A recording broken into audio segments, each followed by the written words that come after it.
Hola, hola, hola. Hola. Por favor, si pueden ir sentándose para poder dar inicio a esta mesa de medicina interna 360 grados. Es un tema desafiante. Justamente dice transformaciones y desafío. En la mesa estamos confirmados con el doctor Alfredo Cabrera Rayo, ya muy conocido de usted, ya estuvo presente en varias charlas, excelente charla, doctor. Y la doctora Estela Torres, que también es past presidente de la Sociedad Paraguaya de Medicina Interna. Y en esta mesa vamos a estar discutiendo y tratando de entender qué significa 360 grados en medicina interna. De lo que hemos tenido previamente y tiempos anteriores a lo que es la transformación de la medicina interna en este poco tiempo. Y para eso, siendo nombrados a estos excelentes médicos internistas que nos acompañan en la mesa, vamos a darle oportunidad para que la doctora Montserrat Chimeno, ella es doctora especialista en medicina interna, gerente de asistencia sanitaria de Zamora del Sistema de Servicio Público de Salud de Castilla y León, España, profesora de la Escuela de Enfermería de Zamora, presidente de la Sociedad Española de Medicina Interna, actualmente SEMI, y past presidente de la Sociedad Castellana Leonesa Cántabra de Medicina Interna, SOCALMI. Ella nos estará dando temas sobre determinantes de salud del siglo XXI. Adelante, profesora. Bueno, muchas gracias. Gracias a los organizadores de este 17º Congreso Paraguayo de Medicina Interna y el primer World Summit of Internal Medicine. Gracias especiales al doctor Ortiz, al doctor Falcón, al doctor Cabrera Rayo y, por supuesto, a los que constituyen esta mesa, José Ortellano, para mí es un honor, y la doctora Estela. Mire, vamos a hablar de un tema que a mí me preocupa mucho y que yo creo que nos tiene que preocupar a todos, como son los determinantes de la salud en el siglo XXI. Conflicto de intereses no tengo ninguno, por supuesto. La salud todos sabemos que es un derecho fundamental. El concepto de salud también sabemos que ha ido modificándose a lo largo de los siglos y en 1948 la OMS definió la salud como el estado completo de bienestar físico, mental y social y no solamente la ausencia de enfermedad. Posteriormente, Milton Terris en 1980 añadió que además era un estado con capacidad de funcionamiento. La definición parece muy completa, pero tiene todavía algunos rasgos que habrá que ir señalando a lo largo de la charla. En la Carta de Ottawa, la primera conferencia internacional sobre promoción de la salud, celebrada en 1986, se destacaron también que para tener un estado de salud completo se necesitaban unos prerequisitos, como eran la paz, adecuados recursos económicos y alimenticios, vivienda, un ecosistema estable y un uso sostenible de recursos. Como ven, esta definición, que está completándose cada vez más a lo largo de las décadas, todavía hoy nos sorprende porque no la hemos asumido y esto es del año 86. El reconocimiento de estos prerequisitos pone de manifiesto la estrecha relación que existe entre las condiciones sociales, económicas, el entorno físico, los estilos de vida individuales y la salud. Hemos hablado del siglo XX, pero evidentemente todo este concepto de salud y de determinantes parte del siglo XIX. Rudolf Virchow, que lo conocerán ustedes por otros hallazgos, en 1948, investigando una epidemia de tifus en Silesia, concluyó que el problema no era médico, sino social. Un gran hecho esta afirmación, puesto que sienta las bases de los actuales determinantes de salud. La medicina es una ciencia social y la política no es otra cosa que medicina a gran escala. Esta es una frase de este descubridor. Friedrich Engels también le sonará mucho porque fue el colaborador directo de Marx, escribió la situación de clase obrera de Inglaterra como las clases más bajas tenían más propensión a enfermedad y su salud estaba más afectada. Esta época, finales del siglo XIX, marca el nacimiento de la salud pública tal y como la conocemos ahora. Siempre hablamos que en el siglo XX, en principios del siglo XX, hay muchas mejoras en salud porque mejora la esperanza de vida, mejora la mortalidad, las cifras de mortalidad infantil, pero que tenemos que tener claro que estas mejoras no fueron debidas a mejoras como tal en la ciencia, sino sobre todo a avances en política social. Estas políticas sociales donde se primaba el agua potable, el saneamiento, la educación, fueron los que contribuyeron a que estas mejoras tuvieran lugar en la salud. Y a partir de los años 70 ya los epidemiólogos sociales empiezan a hablar de factores fundamentales como son la vivienda, la educación o el empleo en su influencia en la salud. El concepto de salud, tal y como lo conocemos en lo que hemos hablado, estaba recogido en la Declaración de Almat aprobada en 1978 y, bueno, pues ya lo hemos definido antes. En esta conferencia se considera ya que la salud es un derecho humano y, por tanto, un objetivo social. Y se hizo un llamamiento que todavía permanece en activo y que todavía permanece con total actualidad, que es: habría que eliminar las desigualdades sociales en el estado de la población, había que promocionar y proteger la salud de cara a un desarrollo sostenible y una mejora de la calidad de vida. Tendríamos que contar con la población, no podemos hacerlo al margen de la población. Tendríamos que añadir el cuidado de la salud como una obligación a los gobiernos y, por supuesto, hace un alegato a la importancia de la medicina primaria, de la atención primaria, como parte del sistema para obtener un sistema de salud completo. En el siglo XX se define ya lo que es un determinante de la salud. Este término está atribuido a Thomas McKeown, que fue uno de los inspiradores del Sistema Nacional de Salud de Inglaterra. Y no podemos hablar en este siglo XX de determinantes de salud sin hablar del informe Black de 1980, que mostró cómo las desigualdades sociales producían diferencias en la salud y cuanto más bajara la clase social, demostraba este informe, peor era el estado de salud y mayor la mortalidad. Por otro lado, tampoco podemos hablar de determinantes sociales sin mencionar la figura de Michael Marmot, que ha sido uno de los líderes en determinantes sociales. Aquí he puesto una foto porque acudió hace unos meses a Madrid, nos invitaron, está ahí con la ministra, y bueno, pues la verdad que da gusto oírle hablar, y como él ya hace décadas que está hablando de la importancia de los determinantes sociales de la salud y cómo estas desigualdades sociales van a marcar las inequidades en salud. La OMS, como saben, creó en el 2005 la Comisión de Determinantes Sociales de la Salud, y Michael Marmot, que en el año 2008 era el líder en esta comisión, sentó las bases del enfoque actual de los determinantes sociales. La salud es el resultado de las condiciones sociales, y eso lo tenemos que tener claro, y las desigualdades de salud no son inevitables.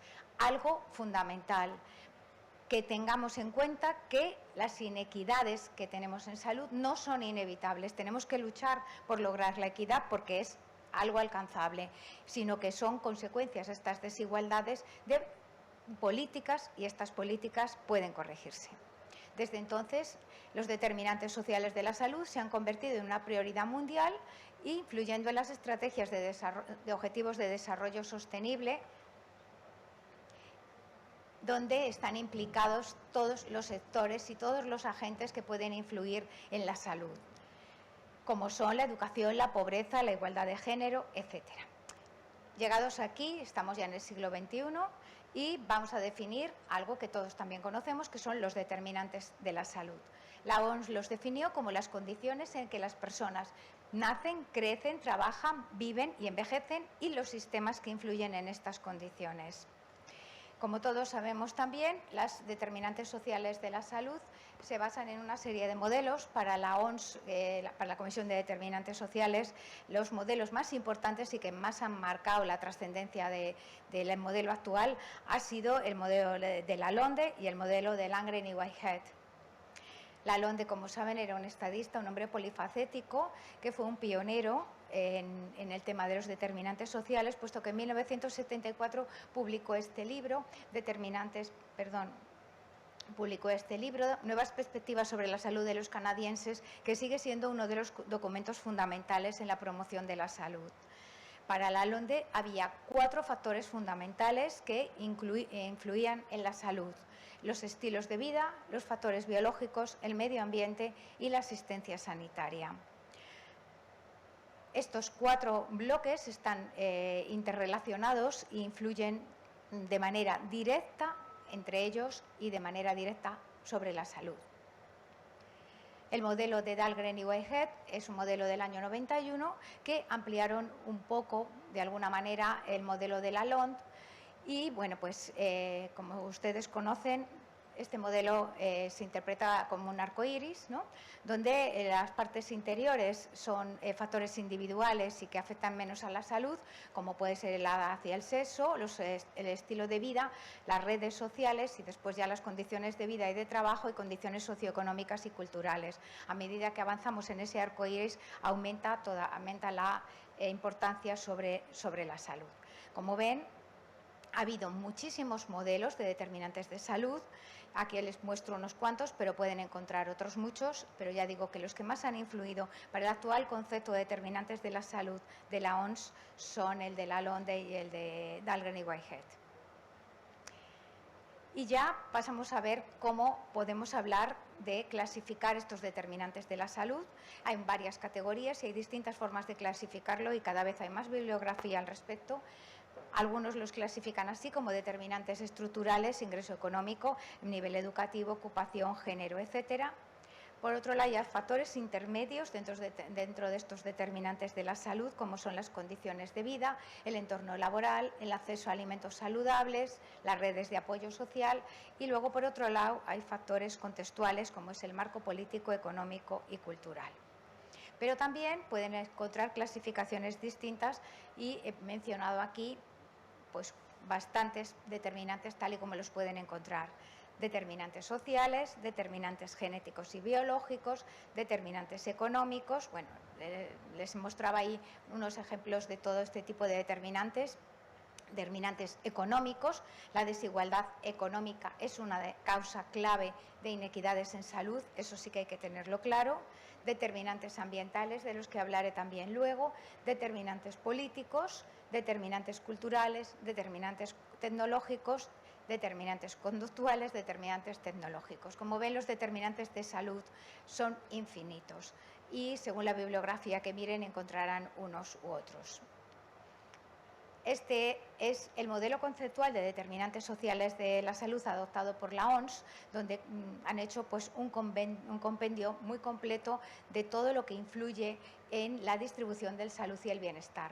Como ven, es un contexto económico y político, evidentemente es muy importante y está muy interrelacionado con la posición social y con esos determinantes estructurales de los que hablábamos también, como puede ser la vivienda, la educación, la ocupación. Y por otro lado, los factores psicosociales y factores biológicos. Y como todos ellos, incluido el sistema de atención sanitaria, influye en esta salud y en este bienestar que al final es el concepto de salud de la OMS. En España se hizo una revisión bibliográfica de muchos años, desde el año 2010 al 2021, que se publicó el año pasado en la Revista Española de Salud Pública, que es la revista del Ministerio, donde después de analizar toda esta revisión bibliográfica extensa, pues concluyen, como no puede ser de otra manera, que a mayor desventaja social en cualquiera de los determinantes sociales de la salud, hay peores resultados en salud. Esto es simplemente una muestra evidente de la evidencia científica que la salud está muy determinada y las inequidades en salud están muy condicionadas por estos factores sociales. Voy a centrarme y a dedicar unos minutos porque después de hablar de tantos determinantes que influyen, quiero focalizarme en unos cuantos concretos y dar unas pinceladas de ellos porque son los desafíos que tenemos en el siglo XXI respecto a los determinantes en salud. En nuestra población, en España sobre todo, tenemos un determinante importante, un factor importante que nos está condicionando, que es el envejecimiento poblacional. La longevidad ha hecho que nuestros pacientes, nuestros ciudadanos vivan más y necesitan otro tipo de recursos a los que tienen la gente joven. Entonces esto está condicionando mucho todos los recursos y toda la disponibilidad, porque el envejecimiento poblacional lo que precisa es atención, cuidados y mucho apoyo psicosocial. Entonces está condicionando mucho nuestra salud y nuestros recursos. La figura del cuidador también es importante. Las familias están ahora mismo son distintas a las familias de hace décadas, y la necesidad de cuidadores, porque son gente con dependencia, también está condicionando mucho los cuidados. Por otro lado, algo que ya sabemos todos y que lo vemos, que es otro desafío, son las crisis humanitarias y las migraciones. Esto está creando conflictos en España y me imagino que en otros muchos lugares para la salud y para la equidad en la salud. La globalización la hemos tenido presente ahora con la cercana crisis que hemos tenido del COVID-19, donde bueno, pues, esta globalización facilita claramente la progresión y la propagación de las enfermedades. Y por otro lado, un tema que a mí me preocupa mucho y que saben que estoy muy implicada en él, que es el cambio climático. Algo a lo que no habíamos dado importancia, pero que nos estamos dando cuenta ahora mismo simplemente con esta tormenta, de las implicaciones que puede tener. El cambio climático, algo que estaba ahí, de lo que hablábamos, pero que no asumíamos. Y ahora estamos viendo las consecuencias y yo creo que es la hora de dar un paso adelante y ser más proactivos. Estamos viendo nuevas enfermedades, estamos viendo que aumenta la mortalidad, que tenemos más cáncer, que tenemos más desnutrición, pues porque el cambio climático trae consecuencias no solo sobre la salud, sino sobre el ambiente, evidentemente. La tecnología, algo que nos puede aportar mucho bien, tenemos que tener en cuenta también que tiene sus riesgos, ¿no? Y también lo estamos viendo. Hay muchísima alteración de salud mental por mucho abuso de tecnología, por muchos niños que están pegados a la pantalla, que eso trae sobre todo consecuencias a nivel de su salud. Entonces, es otro desafío importante del siglo XXI. Y seguimos teniendo, aunque estamos en el siglo XXI, hemos avanzado todos mucho, estamos todos muy unidos, somos todos muy globales, pero sigue habiendo una brecha importante en desigualdades económicas y esto sabemos que es otro reto.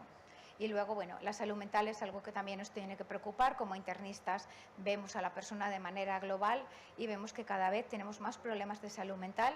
Y luego hay un problema que también estoy especialmente implicada y que me preocupa, que es la soledad no deseada. Es algo que estamos viendo cada vez más en la época de la globalización y de la tecnología y de las comunicaciones. Vemos que cada vez hay más gente sola que no es capaz de atenderse, sola que no es capaz bueno, pues que no tener ilusión por la vida o no tener adherencia terapéutica o no seguir revisiones, pues porque la soledad tiene implicaciones a nivel de la salud en general, tal y como determina la OMS, no solo física, sino social y psíquica. Y en esto también me voy a centrar unos minutos porque, vale, hemos hablado de determinantes de la salud, todo muy bonito, hemos hecho una historia muy bonita.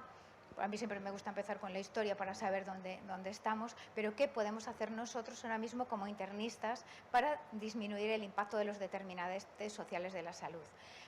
Algunos pensarán, esto es cosa de la administración, de las organizaciones, esto no es cosa mía, es cosa de todos, ¿eh? Igual que el cambio climático no es una cosa de la política a nivel más alto.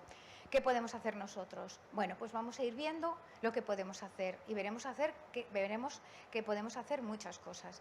Por un lado, tendremos que identificar los determinantes sociales de la salud en la consulta, que muchas veces, por lo menos en España, no se recogen este tipo de datos. No sabemos dónde viven nuestros pacientes, no sabemos a qué se dedican muchas veces, no sabemos qué tipo de alimentación tienen o qué red de apoyo tienen. Y esto tendremos que preguntarlo en las consultas y registrarlo en las historias clínicas, porque luego también con la variabilidad de facultativos que pueden atender a ese enfermo, pues son informaciones que se escapan y son muy importantes. Por otro lado, educar y sensibilizar a nuestros pacientes, explicarles a ellos cómo el entorno que tienen va a influir en su salud y que, bueno, pues, que tendrán que tener una alimentación saludable dentro de sus posibilidades, pero para eso tenemos que preguntarle muchas cosas y estar pendientes hasta de su nivel de ingresos, ¿no? Preguntarles. Enfocar el tratamiento de forma integral. Eso yo creo que lo sabemos hacer perfectamente, puesto que somos internistas y la visión global del paciente la tenemos siempre. No se trata solo de tratar la enfermedad, tenemos que tratar a la persona y la persona lleva un contexto. Por otro lado, tenemos que abogar por los pacientes. No solo nos podemos dedicar a prescribirle cosas. Aparte de explicarle por qué se lo prescribimos, tendremos que preocuparnos también de si tienen recursos o no y saberlos derivar. Hay ONGs, hay trabajadores sociales que pueden echarnos una mano. Para esto, para abordar los determinantes sociales, es muy importante el trabajo en equipo. Por otro lado, hay que formar. Tenemos que formarnos nosotros como profesionales, que muchas veces no queremos saber nada de este tipo de cosas porque pensamos que le corresponden a otro. Y tenemos que tener herramientas para abordarlos, que son conocer este tipo de recursos que están a disposición de todo el mundo y que nosotros tenemos que poner al servicio de nuestros pacientes. Y hay mucho que investigar. Tenemos pocos indicadores para medir este tipo de impacto de los determinantes sociales de la salud en nuestra salud. Y tenemos que participar en estudios de investigación y proyectos. Nosotros, yo personalmente soy portavoz de la plataforma de Cronicidad 2030, donde intentamos abordar este tema y llegar a visibilizar el problema tan grande que tiene, por ejemplo, la cronicidad en los pacientes, ¿no?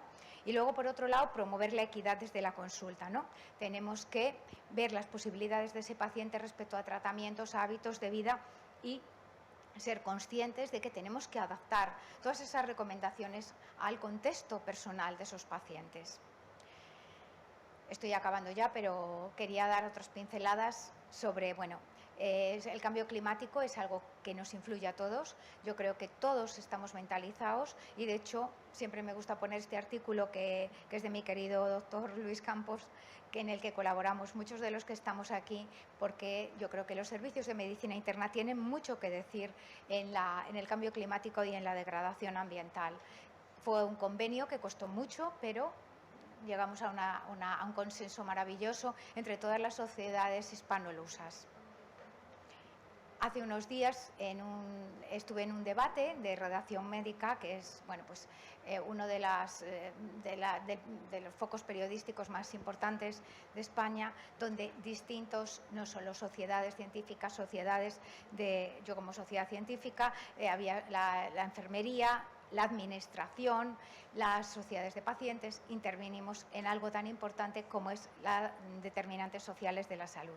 Ese fue el titular, pero si lo quieren ver ustedes en YouTube, está colgado. Se habló de muchas cosas y de muchas cosas que nos influyen a todos. Si se observan los determinantes sociales, no habrá diagnósticos precoces. No habrá diagnósticos precoces ni habrá futuro. Y por otro lado, bueno, pues el año pasado también publicamos un editorial que nos pareció muy importante, poniendo en valor la medicina interna como líder en estas iniciativas que se deben conseguir para poder abordar de manera adecuada los determinantes sociales. Si no los abordamos, desde luego no atenderemos bien a nuestros pacientes, se deteriorará la calidad de nuestros pacientes, de vida de nuestros pacientes, y no conseguiremos un sistema sanitario sostenible y eficiente. Para acabar ya, bueno, en el pleno siglo XXI, mensajes para que se lleven a casa, seguimos tratando las enfermedades sin abordar sus raíces, que son la desigualdad social, la pobreza y la educación. Los determinantes sociales son los principales predictores de mortalidad y morbilidad y debemos darles la consideración de cualquier otro biomarcador, algo que tenemos que tener en cuenta, usarlos como biomarcadores. Invertir en los determinantes de salud es invertir en un futuro más justo, más sano y más humano. Muchísimas gracias. Ha sido un placer estar con ustedes y luego ya pues comentaremos lo que quieran. Muchas gracias. Continuando.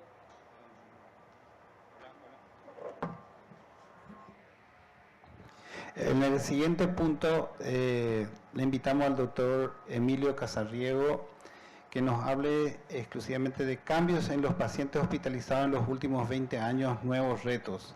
Él es especialista en medicina interna, máster en salud pública, profesor de medicina, presidente de la Sociedad Española de Medicina Interna, SEMI.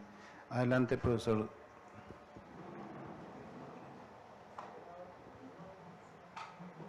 Hola, muy buenos días a todos y muchísimas gracias. Antes de empezar, quisiera agradecer muchísimo la invitación y poder disfrutar de la maravillosa hospitalidad paraguaya. La verdad, estoy muy feliz de estar aquí, encantado de estar con todos ustedes.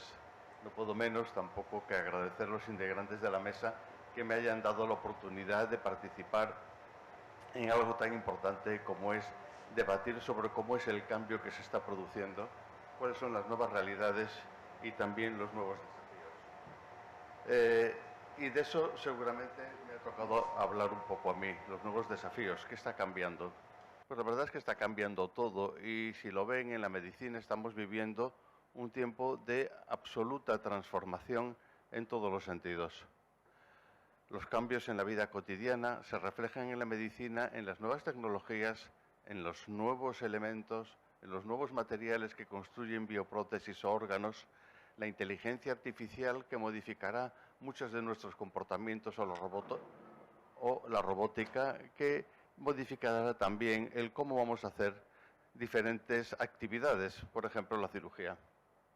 Sin embargo, de todo esto, quizá el detalle más interesante es que deberíamos de acordarnos de una frase del siglo VI a.C., que todo cambia, que nada es, y que los cambios son brutales en todos los sentidos y en todas las épocas. Y de todos los cambios más importantes, y estos son muy importantes, a mí me parece que para los internistas el cambio más importante es el del paciente. El paciente que yo conocí cuando yo empecé mi especialidad es absolutamente diferente al actual. La verdadera revolución se está produciendo en cómo es el paciente. Y eso tiene que ver en muchas cosas con las condiciones de vida. Si ustedes se fijan, esta es la pirámide, la pirámide de la izquierda de 1981, es la pirámide poblacional de la población de España hace 40 años. Y la que está a la derecha es la pirámide poblacional en España en la actualidad. Perdón, hace 3 años, ahora es mucho peor. Ustedes podrán ver absolutamente que nos hemos invertido en un tiempo tan breve como 40 años, el tiempo más o menos en que yo he ejercido la profesión, hemos cambiado completamente. No por otra cosa, pero básicamente porque los datos en España de esperanza de vida son francamente buenos. A día de hoy, una mujer cuando nace en España puede vivir de promedio 86 años, un hombre un poquito menos. Y esto sigue creciendo, porque esto se ha provocado a lo largo de los últimos 20 años. Esta mayor esperanza de vida hace que tengamos una gran satisfacción y también un enorme problema, sobre todo en los hospitales, porque como saben, y la doctora Barnett demostró hace algún tiempo, a medida que aumenta la edad, aumenta el número de enfermedades crónicas que todos tenemos. Si ustedes se fijan en esa gráfica, cuando uno tiene de 60 años, hasta el 20% de la población suma 3 enfermedades crónicas. Y si uno tiene 80 años, hasta el 10% de la población suma 7 enfermedades crónicas. Y estos son los pacientes que vemos en el hospital. No son los que están paseando por la calle. En el hospital lo que estamos viendo es esta gente, la gente normal, que tiene todas esas enfermedades. Y hay una cuestión que ahora se pone también de manifiesto, y la esperanza de vida genera nuevas subpoblaciones que la medicina no había atendido nunca antes previamente. Esta es la evolución de los centenarios en España desde en lo que va de siglo. En el año 2000 en España había como 4.000 personas centenarias. Hoy en día hay por encima de 20.000, aproximadamente 22.000 personas con 100 o más años. Y si ustedes se fijan en el mapa de la derecha, se colocan geográficamente los centenarios en la que están en azul, que es la zona donde trabaja la doctora Chimeno y donde trabajo yo también. Hasta ese punto que nosotros tenemos en Galicia, donde yo vivo, aproximadamente 2.000 personas de 100 o más años. Eso es una verdadera burrada, perdón, en términos médicos, ¿no? Porque, sin ir más lejos, yo mismo, hoy en día yo manejo pacientes, aproximadamente 6 pacientes de más de 100 años, e incluso en mi consulta acuden todavía por sus propios medios 2 supercentenarios, que son aquellas personas que viven más de 110 años. Eso es una población distinta, completamente distinta, a la que nos estamos acostumbrando y nos tendremos que acostumbrar, y los gallegos todavía más. Este señor que ven ahí tiene 105 años. Y esto significa que en los hospitales la verdadera revolución es el paciente. En la foto de arriba, mi antiguo hospital, en la foto de abajo, mi actual hospital. Aparte de los cambios tecnológicos que puedan ver en que la cama es diferente, los suelos son distintos, fíjense en cómo son.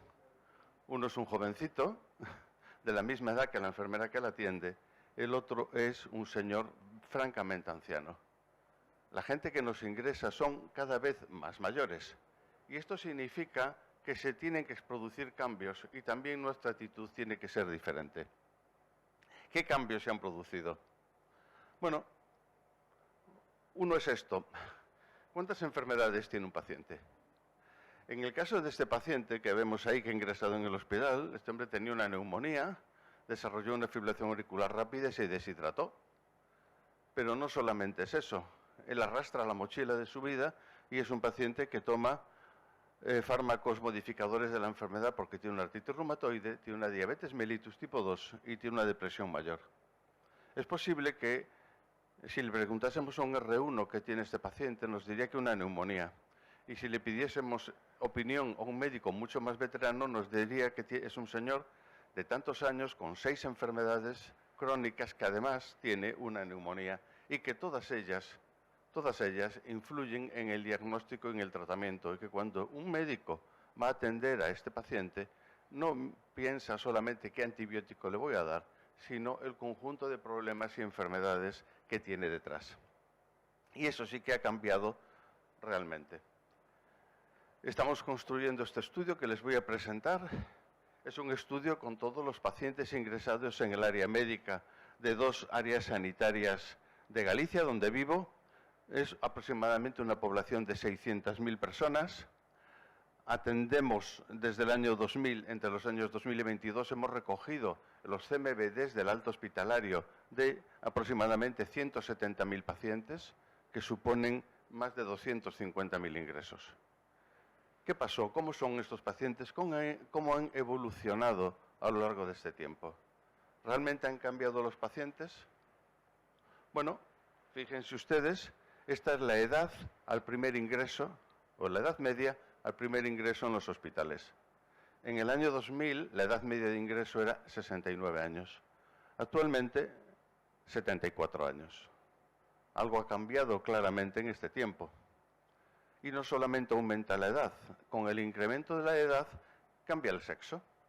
A principio de siglo, había una brecha de hasta un 16%, entre hombres y mujeres. Había un 16% más de hombres que de mujeres. A medida que pasa el tiempo y se incrementa la edad media, esta brecha se va haciendo cada vez más estrecha. Y actualmente la cantidad de hombres y mujeres en la suma de los 2 hospitales es solo de un 3%. Más ancianos de diferente sexo, eso tiene que reflejarse de alguna manera en las enfermedades que tienen los pacientes y también en cómo se comportan. Fíjense, esta es la edad al primer ingreso de un paciente con insuficiencia renal crónica en estos 2 hospitales. Ha pasado de 72 a 82. O en los pacientes con fibrilación auricular, de 76 a 82.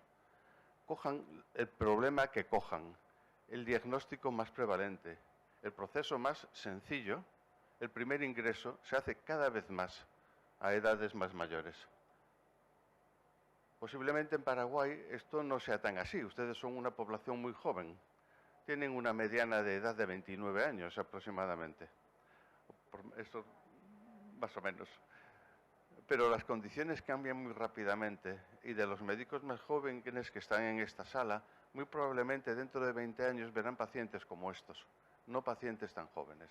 Verán pacientes similares a los que nosotros estamos viendo y que bien distintos eran a los que ingresaban cuando yo empecé en la década de los 80. No todas las enfermedades cambian de edad. Si se fijan, la cardiopatía isquémica sigue manteniendo la misma edad a lo largo del tiempo. Y de la misma manera que cambia la edad, cambia el número de patologías crónicas que tiene un paciente cuando ingresa. En el año 2000 apenas superaba las 2 enfermedades crónicas de promedio por paciente. En el año 2022 supera las 4. Ahí ese extraño que hace la gráfica es porque ahí se cambió en mi hospital el CIE 9 por el CIE 10, la manera de clasificarlos, y ahí tuvimos un pequeño barullo, como pueden observar. Pero lo que sí pueden ver es que el número de enfermedades crónicas que tiene un paciente en su primer ingreso, más que se ha doblado en 20 años. Y hombres y mujeres enferman diferente, por lo menos los hospitalizados. En esta gráfica pueden ver que de las 20 enfermedades principales que tienen los pacientes que ingresan en servicios médicos, solo hay una en que es estadísticamente igual, que es la diabetes mellitus. En rosa pueden ver aquellas donde en las mujeres la diferencia es muy marcada a su favor. En los azul, donde los varones la diferencia es muy marcada. Los varones debemos de ser todos muy viciosos porque la cardiopatía isquémica, el EPOC y el alcoholismo es lo que nos define. En las mujeres, por el cambio, la hipertensión arterial, la fibrilación auricular, la insuficiencia cardíaca y el hipotiroidismo son las enfermedades en que claramente son mucho más frecuentes. Por lo tanto, lo que está ocurriendo es más viejos, de diferente sexo, con más enfermedades crónicas y diferentes por el sexo. Hombres y mujeres ingresan distinto. A modo de ejemplo, en varones, la presencia de angina de pecho en las primeras épocas de la vida, fíjense que es muy prevalente, y lo poco prevalente que es la insuficiencia cardíaca por encima de los 80 años. 1.3 leo desde aquí. En cambio, en las mujeres, la insuficiencia cardíaca la cardiopatía isquémica prácticamente no es un problema en las edades más jóvenes de la vida, pero la presencia de insuficiencia cardíaca y ictus multiplica por 3 lo que ocurre en los varones. Por lo tanto, a edades diferentes y a sexos diferentes, enfermedades diferentes. Y esto es una tabla resumen de cómo cambian las enfermedades o los pacientes a lo largo del tiempo.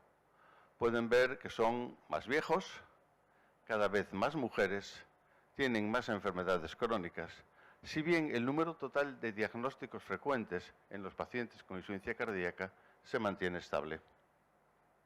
Así pues, nos enfrentamos a una población distinta. Ancianos, complicados, cambian de sexo. Prácticamente todos cuando ingresan tienen más de 3 enfermedades crónicas y tienen más de una enfermedad aguda. Y entonces la siguiente pregunta es, bueno, si tienen muchas enfermedades crónicas por paciente, ¿las enfermedades se agrupan de manera casual o hay un patrón subyacente? Hace algún tiempo analizamos esto y se puede ver que la edad y el sexo determinan clústeres de enfermedad completamente diferentes.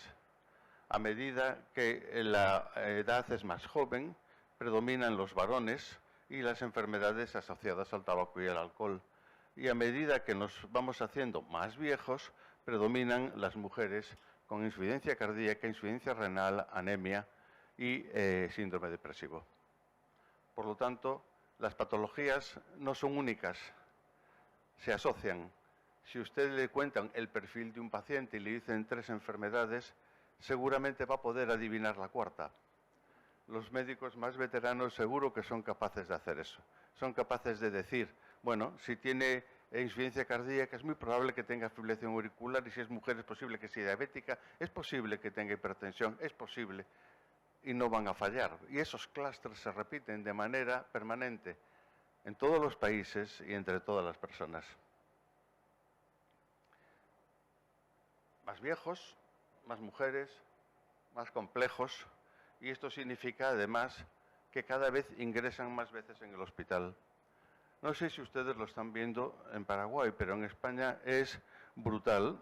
Estos son los datos ya un poco antiguos de mi hospital, porque les he traído estos porque son los que están publicados, pero pueden ver que de los 62.000 pacientes que ingresaban en el área médica de mi hospital en este periodo entre el 2000 y el 2015 en este caso, si no fallecían en el primer ingreso, el 48% tenían un segundo ingreso. Y si no fallecían en ese segundo ingreso, un 60% tenían un tercero, un 66% un cuarto, y así sucesivamente.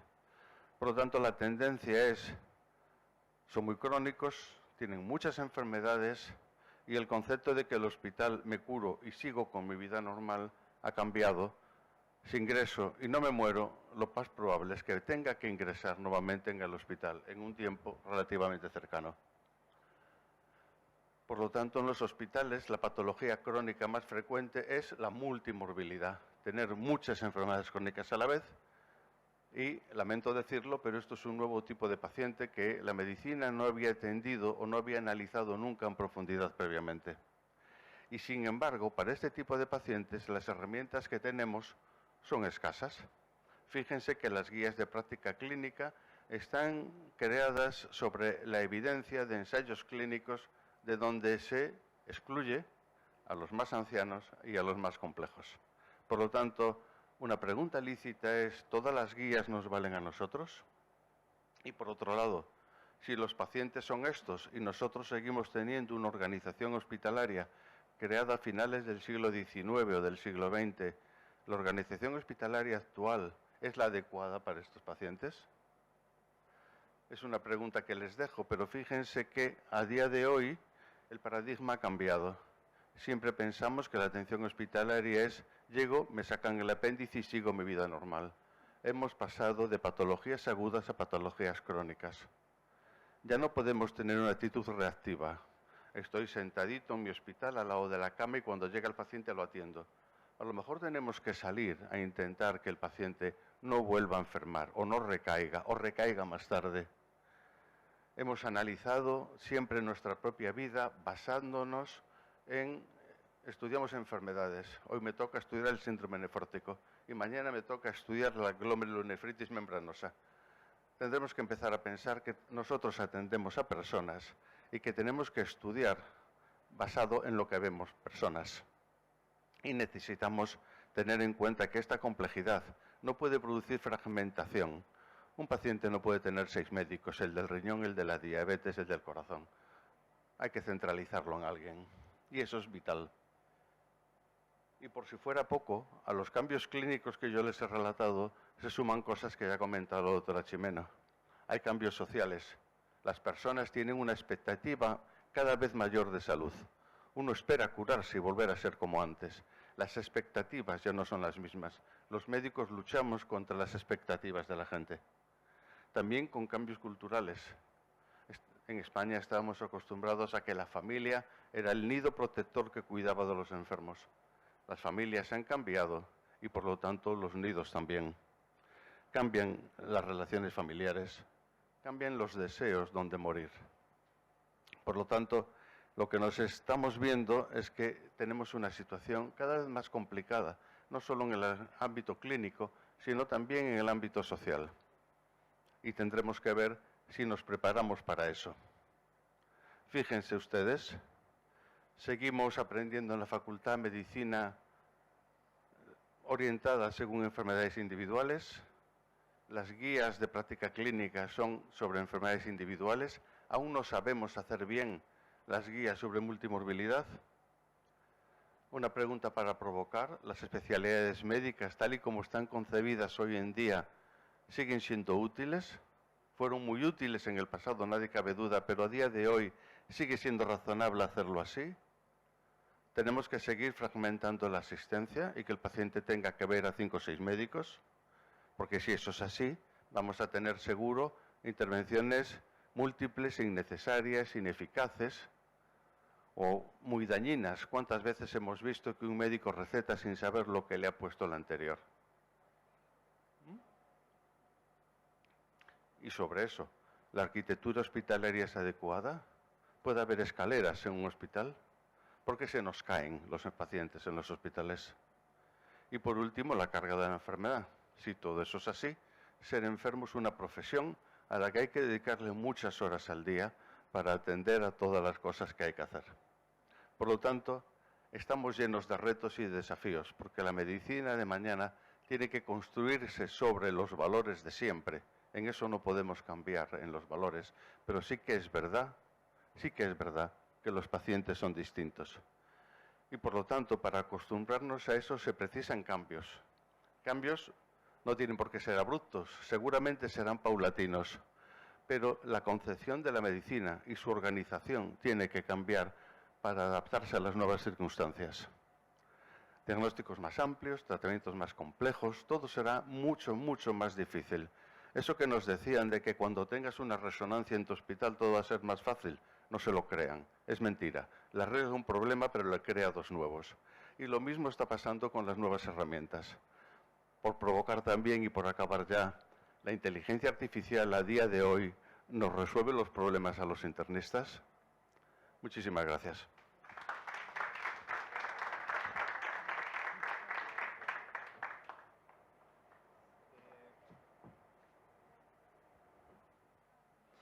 Continuando con el programa, tenemos a la profesora doctora Flora Kisul de Estados Unidos. Ella es profesora asociada en la Facultad de Medicina de la Universidad Johns Hopkins, directora de la División Medicina Hospitalaria del Departamento de Medicina del Centro Médico Johns Hopkins Bayview y presidente de la Sociedad de Medicina Hospitalaria. Ella nos va a hablar sobre Hospital Medicine de Estados Unidos y un valor en el cuidado de la salud. All right. Gracias. Thank you very much for this invitation and the opportunity to speak here today. My apologies, I'm speaking in English, but I think there is some translation taking place. So today I'm going to talk about hospital medicine in the United States and how it's improving value in healthcare. This is the solution to what we heard from Dr. Jimenez, at least in the United States, around patients who have multiple complex medical problems. I have no disclosures. My objectives are to outline the growth of hospital medicine in the United States, to describe why high-value care is important, and to show how hospitalists are contributing to this high-value care. So the term hospitalist and hospital medicine was coined by this gentleman called Dr. Robert Wachter back in 1996. And 25 years later, it's the fastest growing specialty in the US, with current estimates putting the number of hospitalists at about 50,000. We have about 2,000 new hospitalists every year. There are more hospitalists than there are any other specialty in the US, and the majority of internists are hospitalists. In the US, hospital medicine is a subspecialty of internal medicine, but as we heard from the previous speaker, very rarely does a patient come in with one single problem. This is why hospital medicine is the fastest growing specialty, because we manage the patient and consult other specialties as needed. There are many drivers for the growth of hospital medicine. Back in 1996, when this specialty started, the largest or biggest reason for hospital medicine coming up was because primary care doctors were challenged managing patients in two settings, the outpatient and the inpatient setting. There are time constraints when you have to see patients in clinic and then go into the hospital. They were starting to see poor financial returns because they couldn't book a full clinic roster of patients since they had to go into the hospital. Also, when patients need to be admitted, often they are coming in the middle of the night, and primary care doctors preferred not to be woken up in the middle of the night, which makes sense because there was a hospitalist in the hospital who could take this admission. So this further expanded the growth of hospital medicine. There are also different regulations governing the outpatient and the inpatient, and it's hard to keep up with these regulations at the same time. And also, for hospitals, there was pressure to improve performance. So they needed people in the hospital to help guide some of these performance metrics. But over the 2000s and to current present time, the main reason why this specialty has continued growing is because of this concept of value. It became very important to provide quality care and to reduce costs. And when thinking about quality, we were thinking along multiple dimensions, including providing care that was safe, effective, patient-centered, timely, efficient, and equitable. And when considering cost, not just talking about the finances of it, but also the human cost of providing this quality care. So hospital medicine has continued to grow, multiple drivers that I'm not going to go into because of time, but instead I'm going to focus on this concept of hospitalists continuing to add value in healthcare. This is a recent publication from 2024 where these authors looked to see 25 years later, are hospitalists still adding value? And what they found was that hospitals that have hospitalists had an improvement in their total performance scores. They had better efficiency, better patient satisfaction, and their conclusion was that hospitals should tap into the expertise of hospitalists to continue improving their clinical workflows and processes. The reason why value is very important in the US and probably around the world is because the US spends more on healthcare than any other high-income country in the world, but our life expectancy is lower than other countries that spend less of their GDP on healthcare. Our healthcare costs are projected to continue rising, and the biggest reason for these projected expenses are care in the hospital setting. So that's why it really, really became important to figure out how to provide that high quality, but at a cost that makes sense. The reasons for rising healthcare costs in the hospital setting, we've already heard, have to do with chronic diseases that are continuing to rise because of an aging population and also because of the determinants of health. I won't spend much time here. We heard a beautiful talk on the determinants of health. The US population is aging like anywhere in the world, which continues to bring challenges that we are not very well equipped to take care of.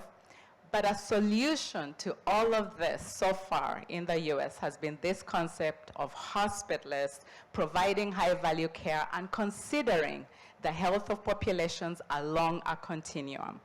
So let me give some examples of how hospitalists are contributing to this value equation along a continuum of care.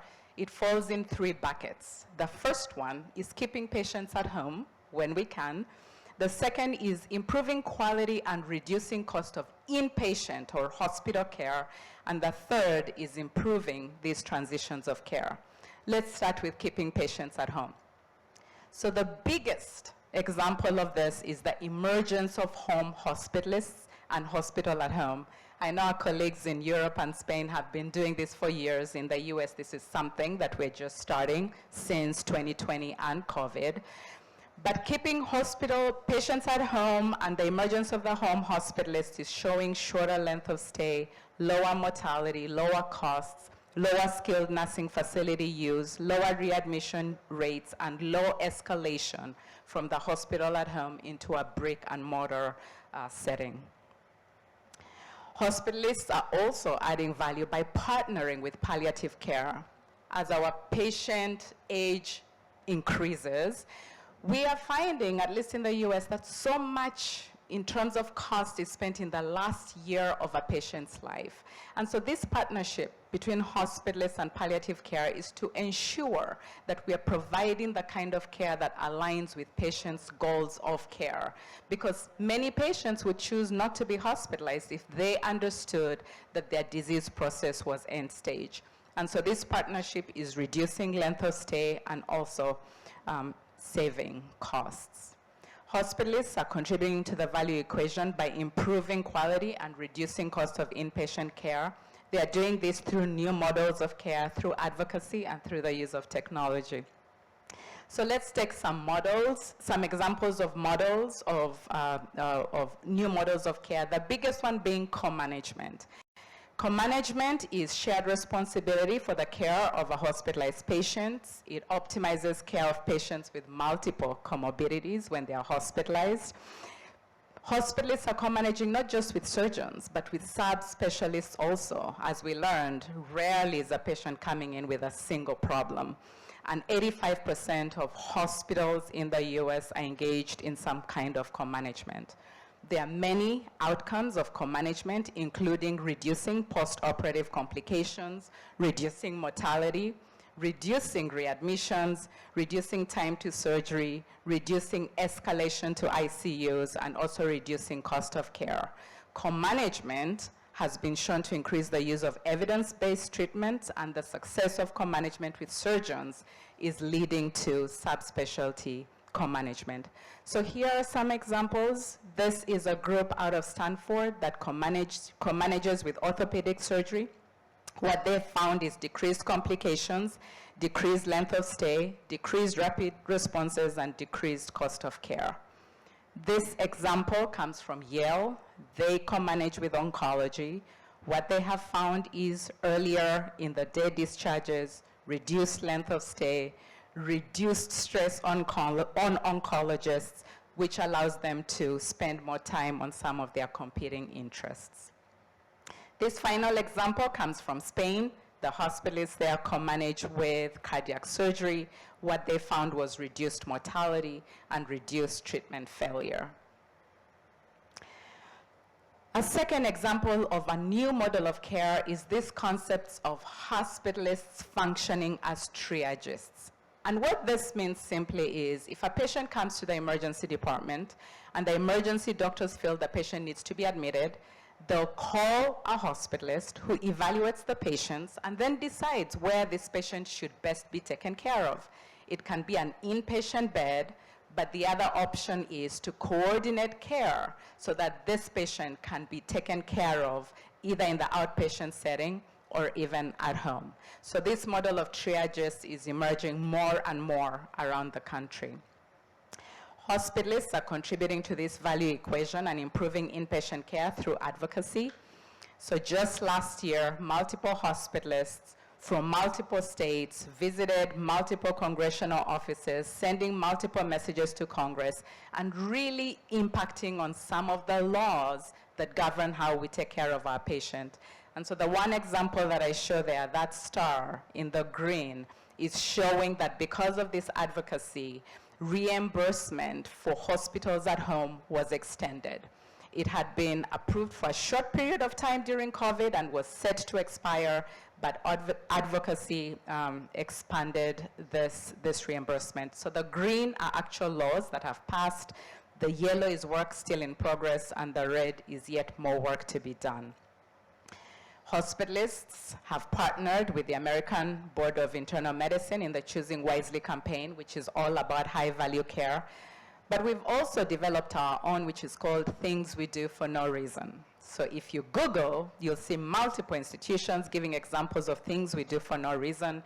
This was started by a hospitalist. His picture is there in the middle. He's called Dr. Lenny Feldman. He's actually one of my colleagues.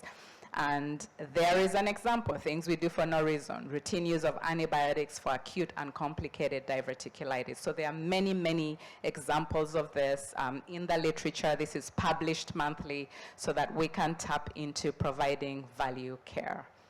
We talked about technology, and I won't spend too much time on this. The example here of hospitalists adding value is this concept of the tele-hospitalist. It largely started to be able to provide support to rural hospitals, but we're seeing it even in the urban settings, particularly to provide that coverage for hospitalized patients at night. You know, many institutions use trainees and residents to cover their patients at night, but we've learned our patients are getting older, multiple diseases, multiple complications, so we need to have some senior doctors providing oversight. And so this concept of telemedicine is emerging amongst hospitalists, and it has been shown to decrease length of stay. There is no change in mortality. There is increased satisfaction amongst the physicians, and patients are satisfied that they can access a senior doctor when they are hospitalized at night. I'm not going to say too much about generative AI. It sounds like we're all aligned in the importance of this, but I will say that Hospital medicine is tapping into this. This is an example of a hospitalist who has a company that is developing the infrastructure to facilitate interactions between inpatient-based clinicians and their smart technology. But what I will highlight is multiple institutions around the US have leadership, senior leadership positions that are led by hospitalists. So at my institution, the chief medical informatics officer is a hospitalist. She led the development of our electronic health record, and she oversees changes to our EHR to improve physician efficiency, to improve our quality, to improve our safety, to make sure that we align with regulatory requirements. On the right, Dr. Nassim Afsar was the first chief health officer of Cerner. So Cerner is an electronic health record company. It no longer exists. It was folded and bought by another company, but healthcare records have started hiring physicians and clinicians to senior leadership positions because technology and the EHR can facilitate our provision of valued care. Hospitalists are contributing to the value equation by improving transitions of care. In the US, a third of our patients, when they are discharged, they are not going home. They are going into a post-acute setting. I'd be curious to know what that is in Paraguay, whether more of your patients are discharged to home. And so here are hospitalists looking to improve the transitions of care. This group developed a virtual interdisciplinary round where after a patient was discharged, they would connect with a skilled nursing facility. They would do these virtual rounds, and what they found was that their innovation was successful in identifying errors in discharge summaries and was thought to improve the transition of care by participating skilled nursing facilities and hospitalist providers. This other group developed a transitions of care clinic. It was multidisciplinary. It included hospitalists, pharmacists, schedulers, care managers. The hospitalists would screen the patients who would benefit from this transition of care clinic. It was virtual follow-up. And what they did was medication reconciliation. They would follow up labs. They would educate the patients on their medical diagnosis, and they would ensure that smooth transition to the primary care doctors. And what they showed was almost 20% relative reduction in 30-day readmission. And so in conclusion, hospital medicine remains the fastest growing specialty in the US, largely in response to improving value in healthcare, which is all about having that one person who's managing the complex patient, who's aging with multiple comorbidities, and ensuring that they're taken care of in the most appropriate setting. So hospitalists are contributing to this value equation along a continuum of care and working to keep patients at home, our aging patients. I think that is the best setting when we can do it. They're innovating with new models of care, advocacy, and embracing technology, and they're sharing in efforts to transition patients safely out of the hospital to reduce readmissions. Thank you.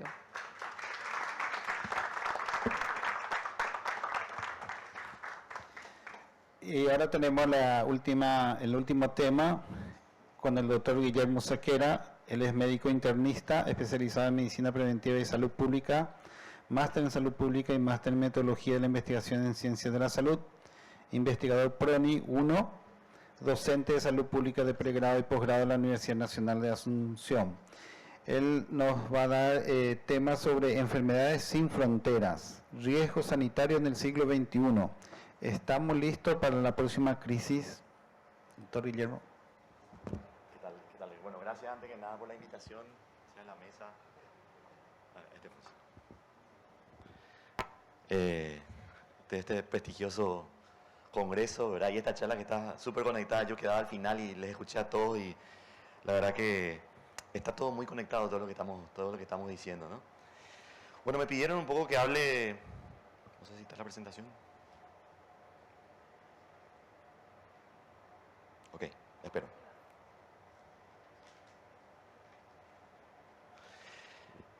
Un desafío un poco. De fondo es ¿Estamos preparados para el próximo evento pandémico? ¿no?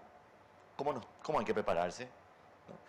Y para hacer eso un poco, revisé un poco la historia, ¿verdad? ¿Estábamos preparados?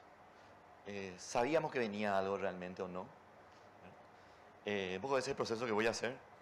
Si funciona mi presentación.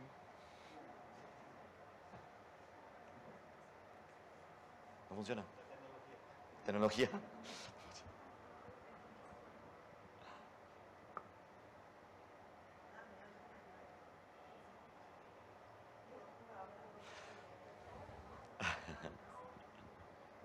¿Cuándo va a ser? ¿Cuándo está el pico, no? Tengo un WhatsApp, no sé si le puedo pasar. Pero bueno.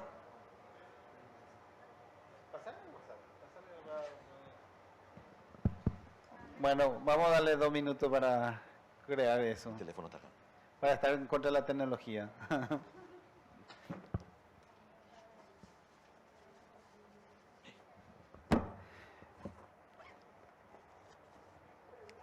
Mientras estos tiempos que podemos esperar, podemos hacer una pregunta, adelantar algunas cosas y preguntarle a la doctora Montserrat, por ejemplo, o sea, de mi parte, el impacto de la tecnología y de acuerdo a lo que la LOM en épocas anteriores, de casi un tiempo atrás, hace que estos determinantes sociales, determinantes genéticos y todos estos determinantes hace que la medicina interna o la medicina tenga un mayor costo al sistema sanitario público y eso hace una prioridad para que la vida mejore, o sea, la expectativa de vida mejore.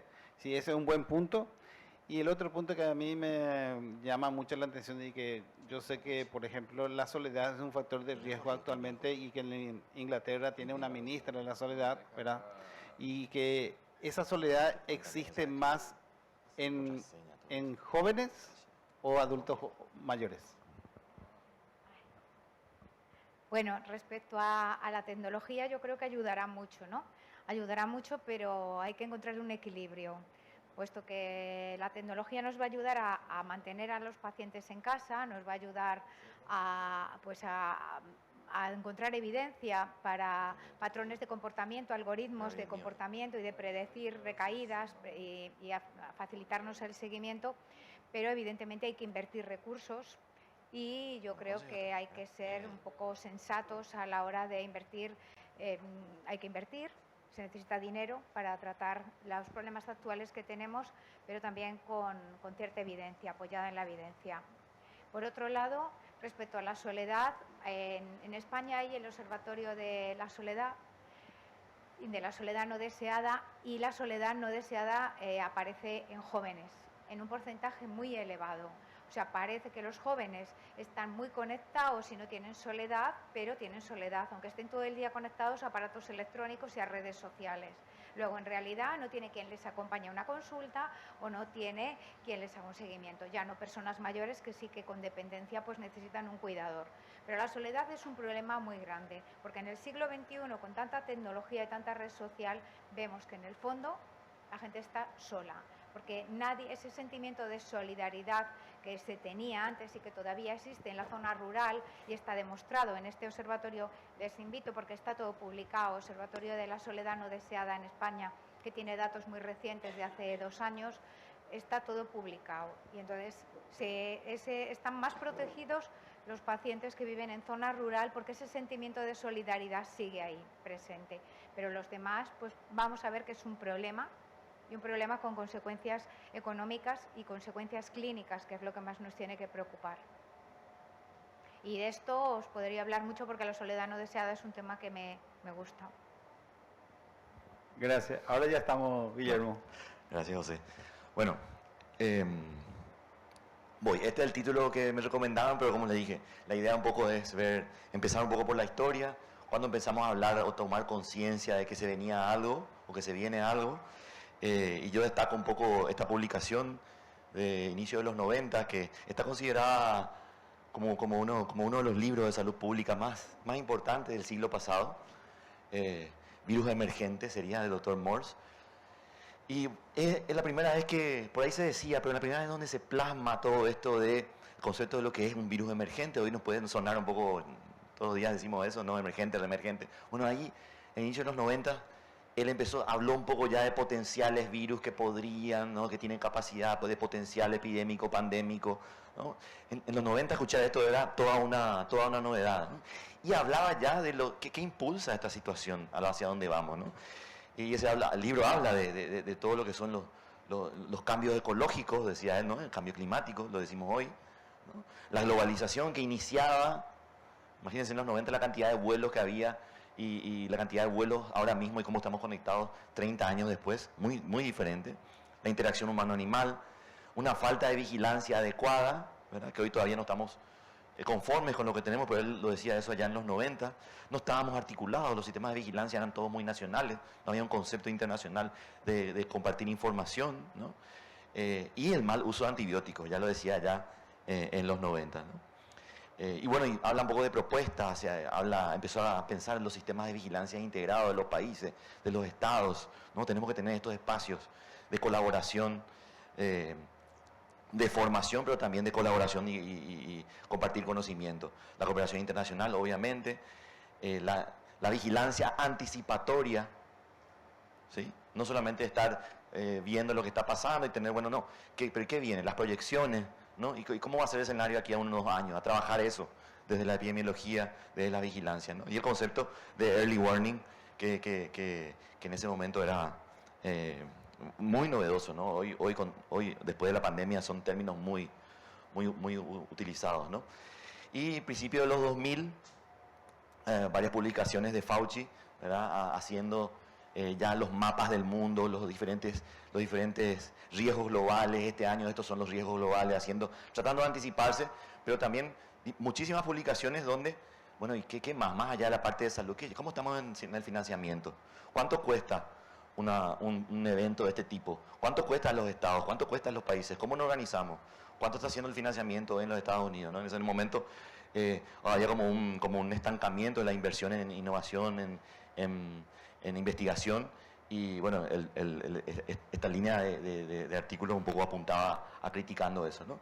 Ese libro también empujó lo que hoy conocemos como Global Health Security, ¿verdad? Un espacio, una plataforma global muy interesante, donde todos los países están aportando experiencias más allá de datos, obviamente herramientas como el GORN, ¿verdad? De la OMS, pero el PROMET, no sé si ustedes están, yo soy un fan de PROMET, ¿verdad? Es un espacio muy interesante de actualización de lo que está pasando en los brotes, los eventos a nivel global.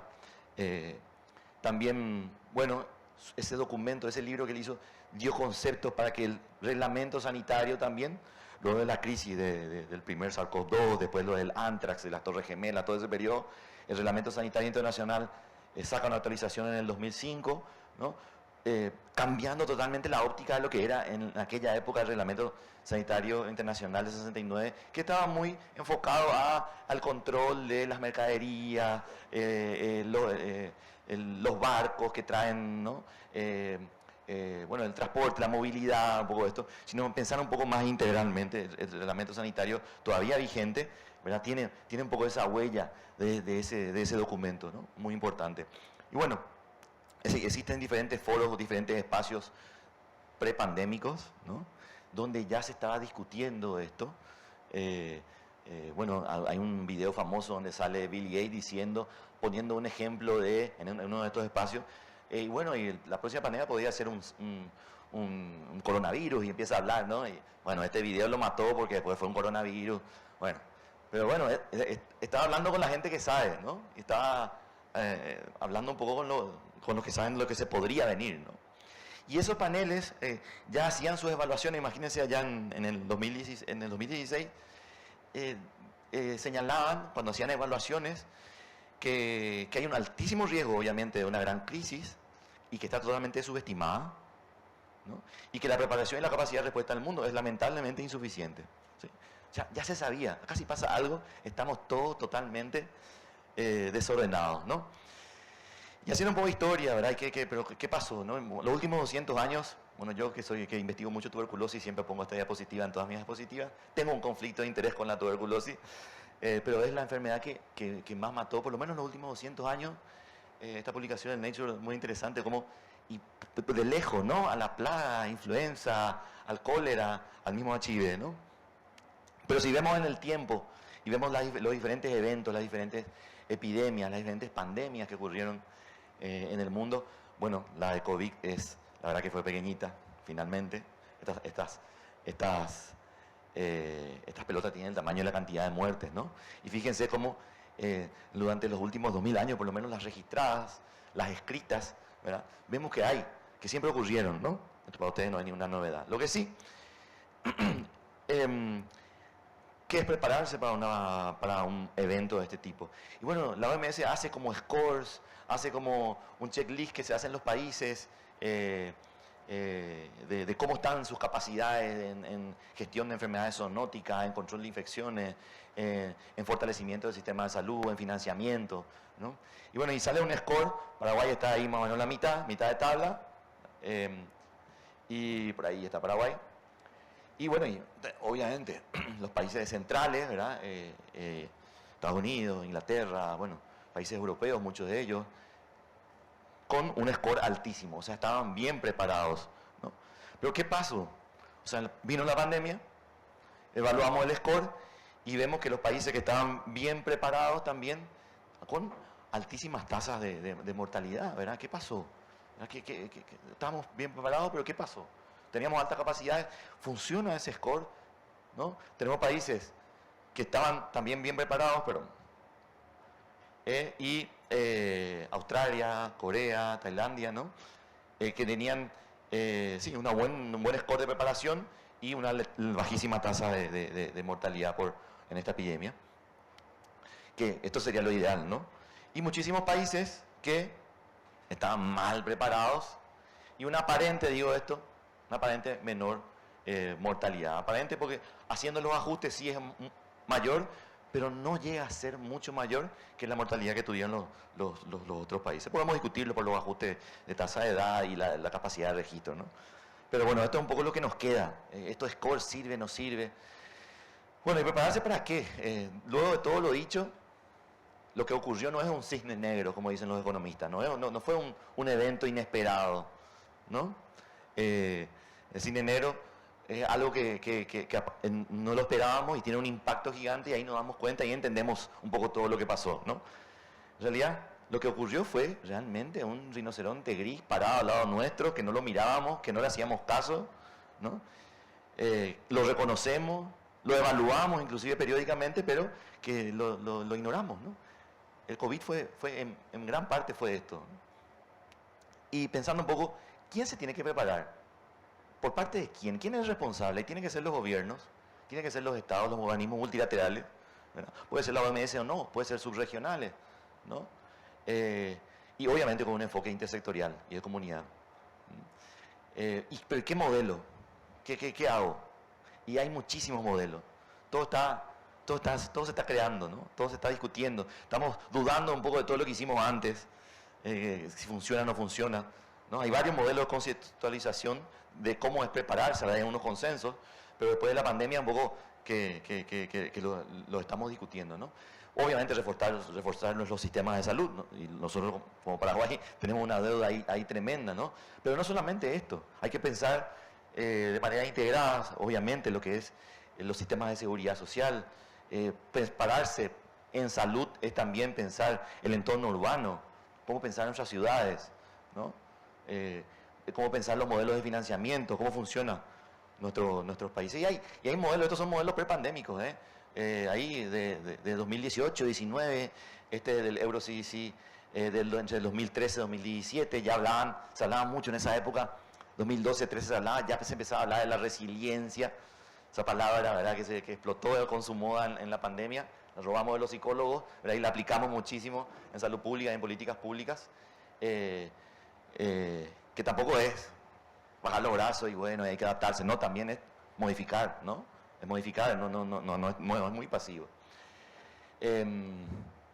Y bueno, y también la OMS tiene como modelos. Pero hay algo que últimamente se repite mucho, este redondito, bueno, una publicación de Victoria Haldan, que todos los que discuten modelos de reparación y respuesta hablan de cómo tiene que ser, discuten un poco y ponen ejemplos de cómo tiene que ser el modelo de financiamiento, cómo pensar en la fuerza laboral de salud, ¿no? Cómo pensar en todo lo que es los productos médicos, cómo prepararse en eso, ¿no? La fuerza pública y todo lo que es el servicio, ¿verdad? A partir de ahí, leyendo un poco ese documento, a mí me parecía esto es más de lo mismo, ¿verdad? Esto es más de lo mismo, o sea, y me acordé de este documento que en salud pública es muy utilizado, los famosos building blocks de fortalecimiento de los sistemas de salud, y son los mismos puntos que tenía la pelotita que les acabo de mostrar, ¿no? Lo que es gobernanza, lo que es liderazgo, qué hay que hacer, cómo hay que trabajar la fuerza laboral en salud, los productos médicos, los términos son los mismos, ¿no?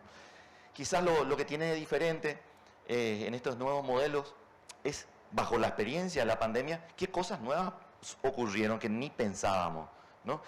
Y obviamente el fenómeno de la infodemia fue, o sea, gestión de comunicación, pensar la comunicación, cómo tiene que ser tu comunicación, ¿verdad? Es un eje fundamental que hace 5 años no estaba incluido en ningún plan, ¿no? Sí se hablaba de community engagement, sí se hablaba del liderazgo y ya se asumía que ahí estaba comunicación, pero tenemos que pensar, tiene que haber un master plan de esto, de ahí cómo hacer esa guerra, casi guerra de guerrilla, ¿verdad? En las redes, ¿verdad? Con respecto a la comunicación. Incorporar investigación e innovación en el evento. Un evento, por más negativo que sea, es una oportunidad para expandir el conocimiento, ¿sí? Es una oportunidad para generar innovación y hay que pensarlo de esa manera. Y bueno, y la visión de equidad y sostenibilidad que viene un poco incorporada de ese masivo estudio de los últimos 20 años de Marmot y todo esto de los determinantes. Bueno, empezamos a ver un poco lo que es equidad y a partir de ahí los objetivos de desarrollo sostenibles nos marcan que todos los planes tenemos que tener estos elementos, ¿no? O estos principios más bien. Y algo también importante, el tema de la confianza, ¿no? La confianza puede ser, esto es parte del equipo de evaluación de lo que pasó en la pandemia, la confianza en el gobierno y las coberturas vacunales, ¿no? Y hay un patrón ahí, cuando más confianza se tiene en el gobierno, pero también cuando más confianza se tienen los pueblos, los vecinos, ¿no? En el barrio, cuando más confianza hay. Acá estamos hablando, de fondo estamos hablando de inequidades, de desigualdad. Cuando menos desigual en una sociedad, hay más confianza, ¿no? Y fíjense cómo las coberturas vacunales están directamente relacionadas. A mí me hace ruido que esté China, yo no sé si es un poco, no, si uno no está de acuerdo, pasa la nube o algo así, pero bueno, es un fenómeno, cómo construimos confianza, estamos hablando de cómo disminuimos la desigualdad, ¿no? También toda la evaluación del Lancet Commission da un énfasis muy importante del movimiento antivacuna, coordinado, o sea, hay señales de que esto estaba coordinado, que hay un fondo político, ¿no? Pero también están los determinantes sociales. Y aquí datos de Paraguay, yo me acuerdo que hicimos esto, las coberturas vacunales después de haber terminado ya las primeras 2 campañas de vacunación de COVID, hicimos por distrito, cada puntito que ven ahí es un distrito. En el gráfico de arriba, cuando más a la derecha, hay más necesidades básicas insatisfechas con respecto, son más pobres, ¿no? Y lo que está hacia arriba, el eje Y, sería la cobertura es mayor. Fíjense, cuando hay más pobreza, la cobertura baja, 40, 50 puntos, ¿no? En el gráfico siguiente es necesidades insatisfechas en términos educativos, ¿verdad? No hay escuelas, no hay gente formada, hay pocos profesionales en ese territorio y también las coberturas bajan, ¿sí? Y esto es súper significativo, ¿so? En los datos nacionales. O sea, más allá de la hostilidad política que pueda haber de un mensaje antivacuna, tenemos que luchar contra los determinantes que están de base. Y esto nos llamó muchísimo la atención. Habíamos pedido a APS la cobertura que tiene todos los distritos, todos los municipios de Paraguay, qué cobertura tiene, ¿no? Cada pueblito en nuestro país. Y de APS, entonces, ¿qué tan presente es el sistema de salud? La atención primaria, ¿no? en algunos 80, en algunos 50, en algunos 30, ¿no? Y comparamos con la cobertura de vacunación y no se correlaciona. Eso me llamó muchísimo la atención, ¿no? Que no se correlaciona. Puede estar con mala cobertura y hay buen acceso a la vacunación. Podemos discutirlo, ¿verdad? Sabemos que en área capital, en municipios del área metropolitana, la cobertura es menor y hay más acceso, podemos discutirlo, pero de base siempre va a estar lo que está arriba, que son los determinantes, ¿no? También todo esto dentro de una discusión, de una situación de discusión de un cambio de paradigma, ¿verdad? Y me recuerdo mucho, y seguro los españoles aquí lo conocen, a José Luis Jiménez, él levantando la mano y golpeando la mesa, él está en Estados Unidos, en la Universidad de Colorado, como ingeniero, creo que es ingeniero de fluidos, es un científico que investiga movimientos de los fluidos, de los gases, ¿verdad? Y él discutiendo que COVID se transmite por aerosoles y la OMS no le hacía caso, ¿no? Haciendo el llamado un poco a que la salud pública tiene que leer también papers que no tienen en Lancet y en New England, tiene que leer también las otras ciencias, ¿sí? Salud pública basada en evidencia plus, ¿verdad? Que es con las otras ciencias. La evidencia también se construye fuera de la medicina y tenemos que ser capaces de leer eso, ¿no? Y eso él lo remarcaba mucho y luego de su experiencia era frustrante, pero después la OMS aceptó, 2 años después, murió mucha gente. Él decía, bueno, es que es un cambio de paradigma. Hace 150 años nada más nosotros pensábamos que las enfermedades eran la teoría miasmática, ¿no? Por el aire, malaria, venía del mal aire, ¿no? El famoso estudio de John Snow, ¿verdad? Del cierre de la bomba de agua y las muertes por cólera. En realidad era el incienso, pensaban que le iba a cuidar, ¿no? Cuando él muestra que era el agua, con todo esto que ocurrió allá en la segunda mitad del siglo XIX, mató toda la teoría de que en el aire así nomás uno respirar no se podría. Y vamos todos a lavarnos las manos, que está muy bien, pero poco a poco, no es que vamos a volver a la teoría miasmática, ¿no? Pero vamos entendiendo que los aerosoles, que el aire tiene mucho que ver, así como olemos el cigarrillo, el que puede estar fumando en la sala de al lado, aquí, ¿verdad? Así también se pueden transmitir enfermedades, ¿no? Tenemos que entender eso. Es un concepto que hace 5 años nadie, no. Tuvimos una pandemia por eso, ¿sí? Entonces hay como un cambio de paradigma de contagio y no solamente el COVID, ¿no? Está el sarampión también, la tuberculosis también se contagia por aerosoles, ¿no? Entonces, aquí un poco un resumen, ya esto lo cité también las diferentes líneas, ¿no? ¿Qué está haciendo el mundo? ¿Qué están haciendo los países? Inglaterra luego de la pandemia, bueno, creó una agencia de seguridad en salud, que es multidisciplinaria, que no solamente parte del Ministerio de Salud, ¿no? Y que está siempre como intentando estar un paso adelante, preparándose para este tipo de eventos y tener coordinado por lo menos el equipo nacional, ¿sí? La Unión Europea hizo el GEDA, que es como un espacio regional donde están ya preparándose, no solamente en laboratorios, diagnósticos, sino también compras conjuntas, no depender tanto de China, de la India, o sea, capacidad de producción regional, logística regional, ¿no? Recursos humanos, ¿no? En España hubo el intento de la agencia, sé que al final no pudo salir, no creo que hace un par de meses se debatió esto, pero una buenísima idea tener la Agencia Estatal de Salud Pública haciendo esto, ¿verdad? Los asiáticos, el sudeste asiático también hizo lo mismo que África, crearon como en África se llama CDC, cuando digo CDC ya entendemos más de qué va, ¿no? Como una gestión de estos fenómenos a nivel multipaís. ¿Y cómo estamos por acá? Acá está la OPS, pero, y ahí entra un conflicto de interés, porque ahora estoy como consultor, pero la siento como tibia en esa preparación regional, ¿no? Es cierto que hay una situación política global que está un poco, hace una coyuntura difícil, pero no hay un liderazgo regional aquí en Sudamérica, como que cada país está por su lado todavía, ¿no? Y viendo un poco googleando un poco qué está haciendo Brasil. Brasil por sí solo ya se está cortando solo y está discutiendo con CEPI, ¿verdad? Discutiendo la preparación de la próxima pandemia. Está jugando las grandes ligas Brasil, solo, ¿sí? ¿Qué está haciendo Argentina? Y también hace lo suyo, ¿no? Con todo lo que es influenza aviar, están desarrollando, están entrando los equipos de las nuevas vacunas. Los otros países, por sí solo, está bien, ¿no? Está bien. Pero no hay algo conjunto, no hay algo regional, lo sentimos muy débil. Y el mundo está cambiando cada vez del 93, de la publicación de Morse, ahora La cantidad de vuelos por año pasa los 40 millones, ¿no? Paró un poco con la pandemia y sube. Estamos cada vez más conectados. Esta aplicación está muy buena. Ponen una ciudad y ponen el R que puede tener la enfermedad, ¿no? Y vamos a ver en cuánto tiempo, ponemos Asunción y en cuánto tiempo Luque, Ciudad del Este, se pueden contagiar, ¿no? Estamos muy conectados. Y bueno, y los eventos, la tuberculosis cada vez más explotó después de la pandemia en todo el mundo. Hay más capacidad de diagnóstico, es cierto, hay una explosión de uso de técnicas moleculares. Hasta antes de la pandemia usábamos la baciloscopía.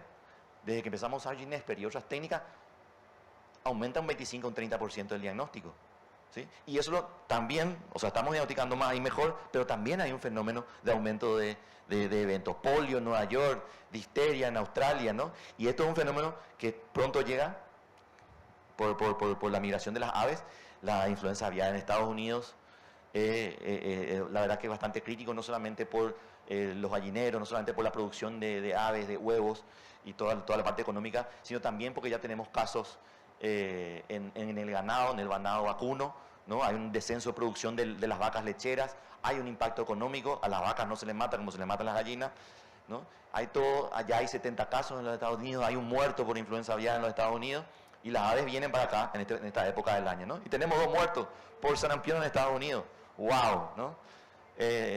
También hay fenómenos políticos, no solamente biológicos, que están ocurriendo. Entonces, obviamente el cambio climático, que lo nombraron los que hablaron antes que yo, el cambio generacional global, esto no es Paraguay, obviamente, esta pirámide poblacional, pero sí, comentando lo que dijo el doctor Emilio, sí, somos una población joven, pero vamos a alcanzar, vamos a hacer esa transición demográfica en 20, 25 años, cuando España lo hizo en 70.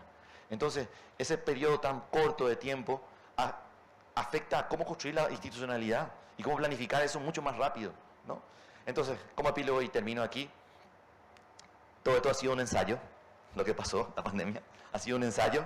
Las próximas epidemias y pandemias surgirán con mayor frecuencia desde cualquier lugar del planeta, ¿sí? Se propagará mucho más rápido, podrá causar más daño económico, podrían matar a más personas, ¿sí? Lastimosamente sí. Con respuestas fragmentadas y lentas seguimos a riesgo de no estar preparados y a riesgo de repetir situaciones tan o más graves. Así que a organizarse. Este mes, no sé si van a estar vos, viceministro, la ministra, es la reunión en la Asamblea en Ginebra para discutir el nuevo tratado pandémico. Vamos a ver cómo se hacen estos grandes consensos globales, ¿verdad? Y bueno, muchas gracias. Les recomiendo un juego Pandemic, un juego de mesa buenísimo. Es un juego colectivo, no es tanto yo le gano, yo le mato, ahí, no. Es un juego colectivo, uno es epidemiólogo, el otro es el médico internista, el otro es el especialista en cuarentena, el otro es el que hace logística, y vos tirás los dados y va aumentando la complejidad y la resistencia del germen que va aumentando y va matando gente, y uno tiene que pensar colectivamente, y así se gana el juego. Muchas gracias. Gracias, Guillermo. Doctora Torres, ¿podría acompañar a la mesa para iniciar un rol de preguntas? Por lo menos, doctor Rayo. Oye, pues yo encantado de haberles escuchado. Es impresionante no solamente la capacidad del conocimiento, sino la claridad para poder externar este conocimiento. Muy, muy agradecido por ello. Quiero empezar con una pregunta para la doctora Flora. Tocaron aspectos muy interesantes. ¿Tiene traductor?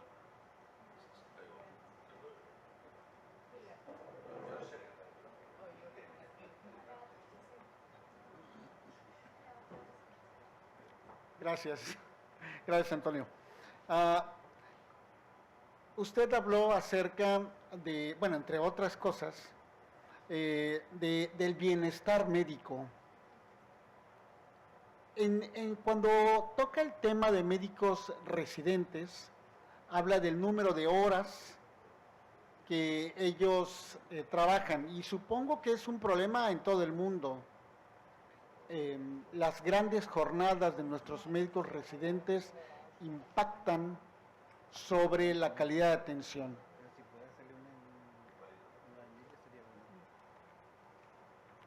¿Existe alguna estrategia para este excesivo número de horas, y si esta estrategia impacta sobre el bienestar para los pacientes?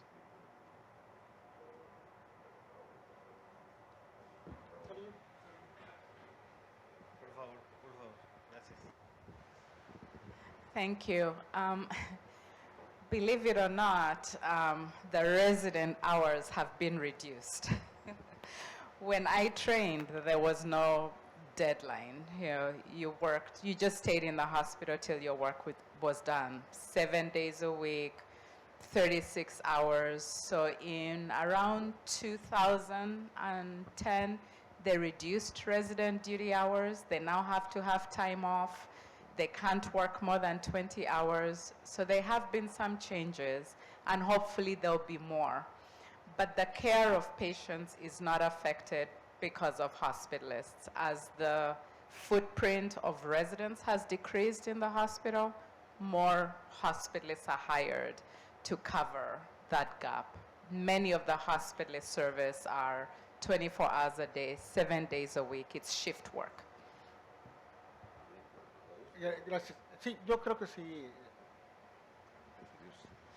En resumen, he dicho que aunque no lo crean, las horas de los residentes han bajado, pero es que además ha bajado el número de residentes, y estas horas de residentes que han bajado y el número de residentes que han cubierto, que han bajado, no ha repercutido para nada en la asistencia de los pacientes, porque esta se ha cubierto con más hospitalistas, con más horas de hospitalistas y con mayor número de hospitalistas, que son los que se hacen cargo de estos pacientes en los hospitales.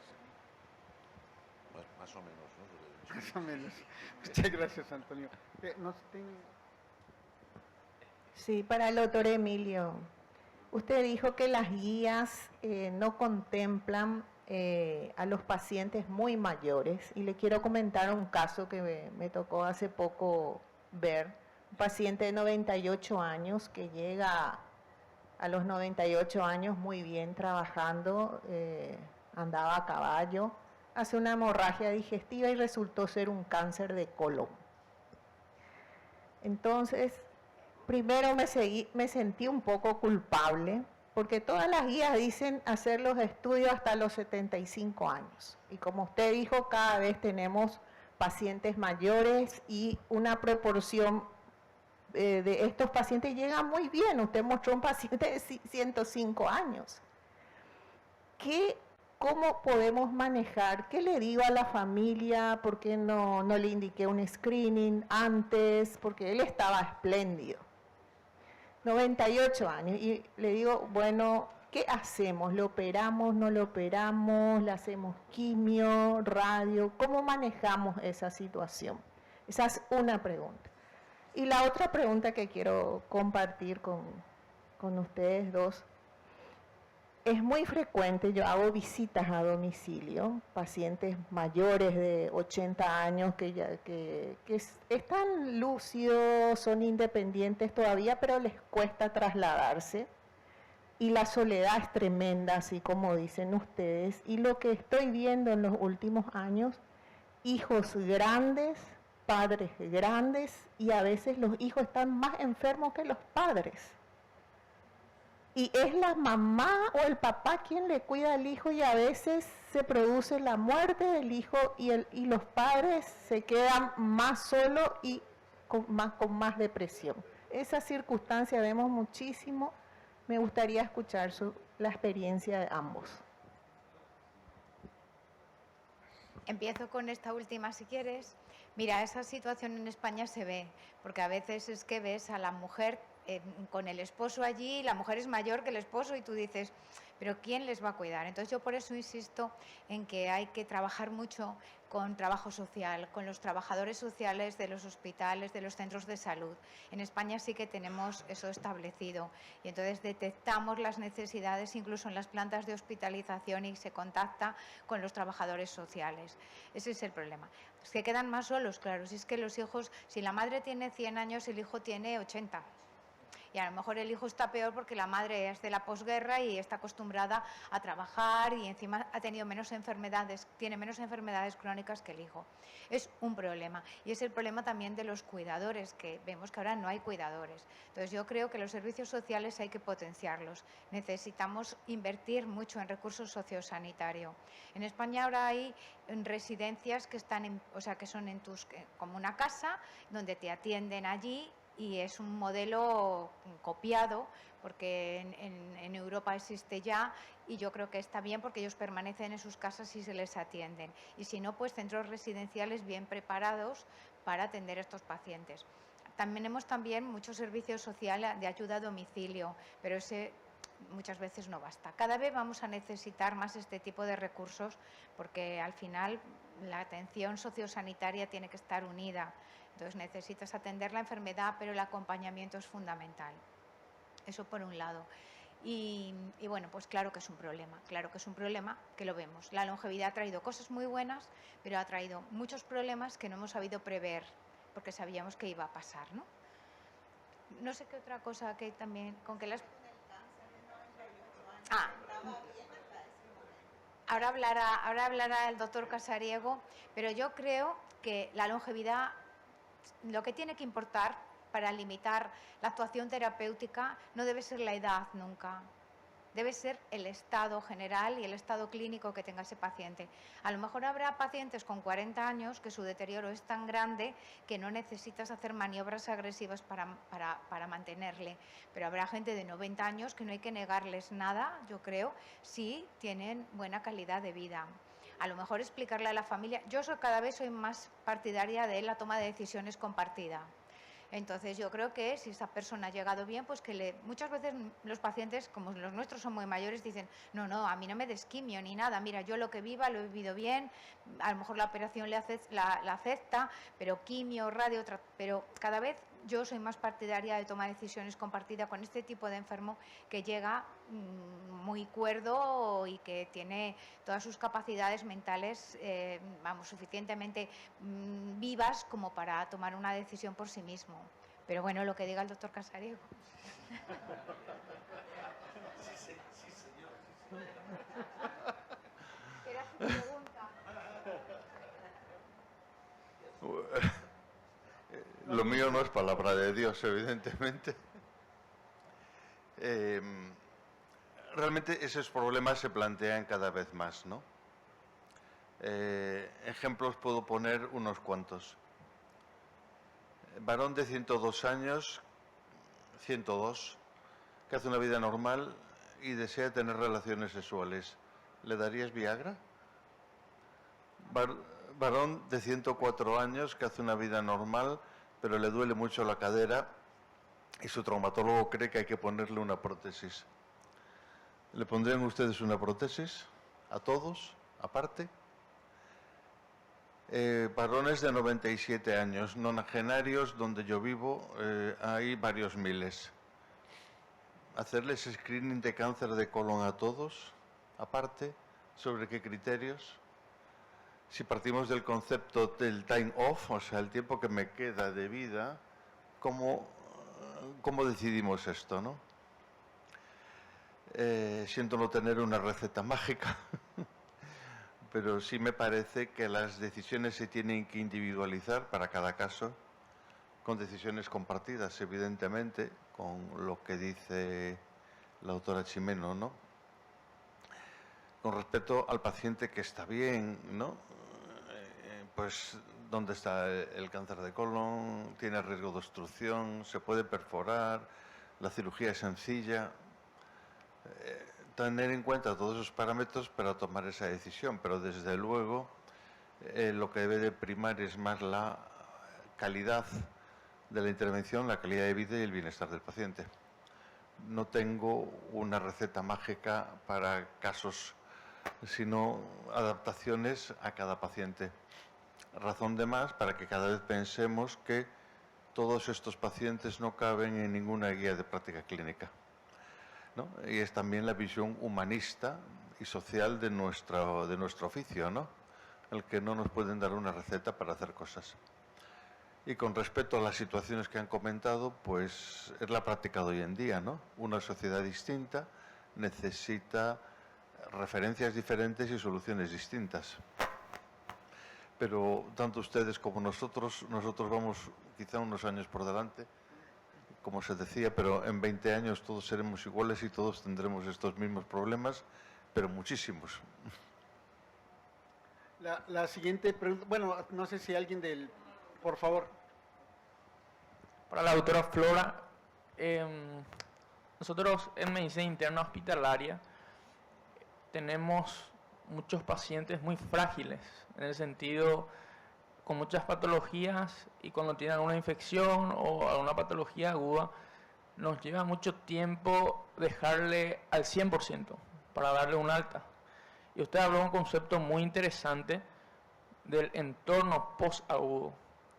¿Cuál es el perfil del paciente que yo como internista joven, que no tengo mucha experiencia, que muchas veces tengo miedo de darle el alta a un paciente, qué perfil tiene que tener ese paciente y cuál es el concepto de entorno post-agudo?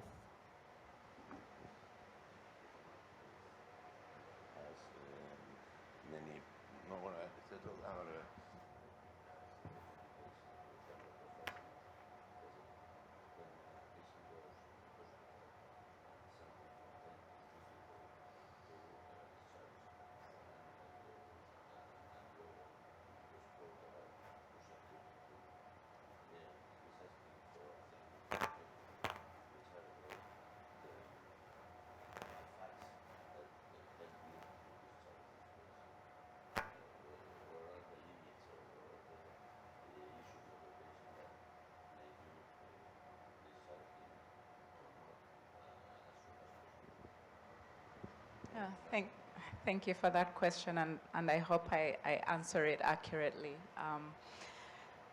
That is a challenge. I think what helps us facilitate discharge into post-acute settings is an interdisciplinary collaboration with case managers, social workers, and the family. Having goals of care conversations is very important so that we are sharing with the patients accurately what their disease process is, because many patients, when they know that they are fragile, that their disease process is towards end of life, they don't want to be in the hospital. And so they are aligned in being discharged to a post-acute setting, but then also having very close collaboration with their primary care doctors to facilitate that transition out of the hospital setting. I don't know if that answers the question.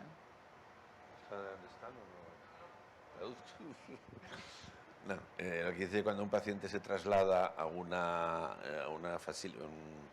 institución de post-acute, tiene que haber un consenso importante, mucha charla entre los médicos del hospital, con los médicos de la situación del post-acute, pero también con los trabajadores sociales y con la propia familia del paciente. Pero que los pacientes, la mayoría de las veces, ellos mismos piden, por favor, irse a un sitio así o incluso a su casa con el hospital a domicilio, el hospital Homes antes, ¿no? O sea, que sí, que esto es... la pregunta tuya, y ahí sí que meto yo baza, que era cuándo es el momento. Yo creo que yo sería partidario de lo antes posible, tanto por los pacientes como por el propio hospital, ¿no? As soon as possible, aunque parezca que es justito, seguro que vas tarde, casi. Bueno, para ir terminando y felicitarle a todos los disertantes, una pregunta a Guillermo, porque es el que nos viene encima, ¿verdad? Dentro de todo el análisis que ha hecho Guillermo, ¿cuál debería estar más fortalecido? ¿Un sistema de vigilancia o un sistema sanitario de respuesta de servicio de salud? Yo creo que lo uno y lo otro no tiene sentido, porque la vigilancia te va a dar la posibilidad de planificar, ¿verdad? De planificar tu servicio. De hecho, los modelos de cómo fortalecer los sistemas de salud más allá de aumentar la capacidad es tener la flexibilidad de poder expandirte y desexpandirte, ¿verdad? Y esa planificación vos podés hacer, deberías, ¿verdad? Con los datos de vigilancia, ¿verdad? La vigilancia te tendría que hacer tus tasas de ataque, todo esto, y este sería el escenario, y vos planificás tu servicio de acuerdo a ese plan, bajo ese criterio, ¿verdad? Sí, doctora.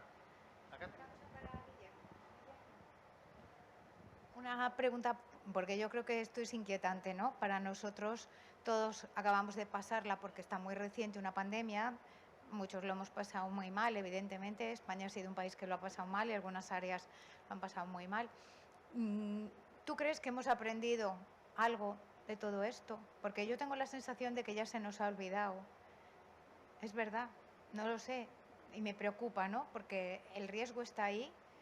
Todos sabemos que puede acontecer y mucho más cruel puede ser. Y yo creo que hemos hecho pocas medidas.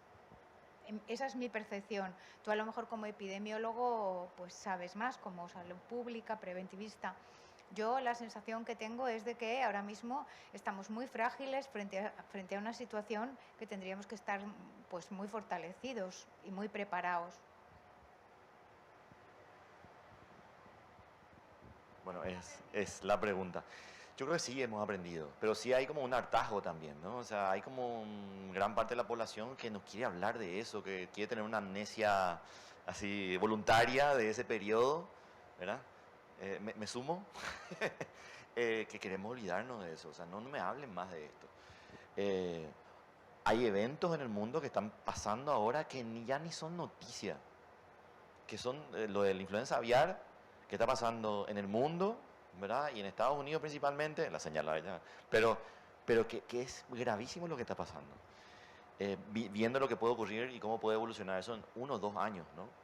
Y no es noticia, no, como que los medios mismos ya esto no vende, la gente huye si publicamos esto, hay como un hartazgo que realmente no sé qué tenemos que hacer, pero sí aprendimos, Montserrat. Yo creo que la gente sabe cuándo usar una mascarilla. Están los que no van a usar nunca, pero la gente sabe cuándo usar una mascarilla, sabe la importancia del lavado de manos mucho más que antes. A ver, no sé cuánto va a durar eso, pero yo veo en lugares de trabajo pequeñas inversiones de poner cambios de filtros de aire, que haya intercambio de aire, que hay pequeñas cosas que muestran de que hubo aprendizaje, de que tenemos que trabajar colectivamente, por lo menos la experiencia regional aquí, de que no es todo salud, la gestión no va solamente de salud, de una pandemia. Yo creo que eso quedó clarísimo. Si nos vuelve a ocurrir algo, creo que vamos a intentar aplicar eso. Algunos aprendizajes hay.